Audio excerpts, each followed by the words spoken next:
Il était une fois, dans un village ensoleillé d'Afrique de l'Ouest, un personnage bien connu pour ses ruses et ses plans malicieux. Anansi, l'homme araignée. Il n'était ni grand ni fort, mais il était rusé, très rusé. Anansi adorait manger.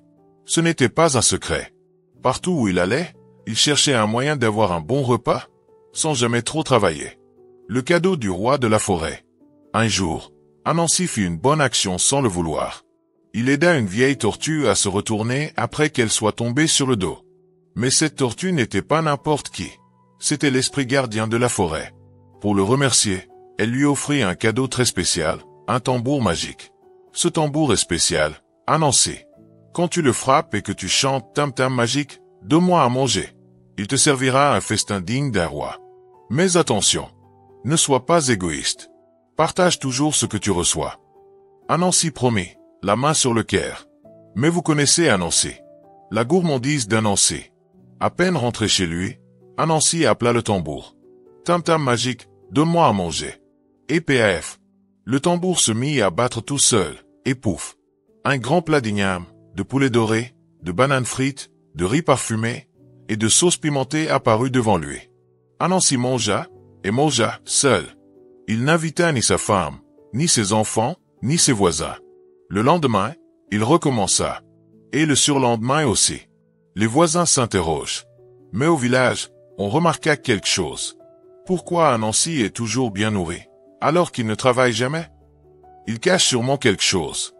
Son ami le caméléon décida de le suivre discrètement. Et ce qu'il vit le laissa bouche bée. Anansi dans sa case, frappant un tambour, et des plats surgissant comme par magie. Le caméléon retourna tout raconter au chef du village. Le plan du chef. Le chef eut une idée. Anansi, mon ami, viens donc jouer ton tambour pour nous tous lors de la fête du village. Ce serait un honneur. Pris au piège, Anansi accepta, mais il ne voulait pas partager. Alors, la veille, il cacha le vrai tambour et fabriqua un faux tambour identique, sans magie.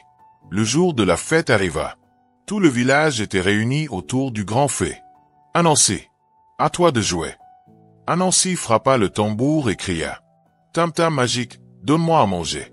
Mais rien ne se passa. Encore et encore, il frappa. Il chanta. Toujours rien. La foule éclata de rire. Le chef s'approcha et dit. Allons voir chez toi, Anansi. Et là, ils trouvèrent le vrai tambour caché sous son lit. La leçon d'Anansi. Le chef fit ramener le tambour au centre du village, le frappa, et un festin apparut. Mais cette fois, tout le monde partagea le repas. Quant à Anansi, il reçut une punition légère. Il devait raconter l'histoire de sa ruse à chaque enfant du village pour que personne n'oublie la leçon. La magie n'est rien sans le partage. Et la ruse sans le cœur mène à la honte. Depuis ce jour, dans chaque tambour qui résonne, on entend peut-être encore un peu la voix d'Anansi, demandant à manger.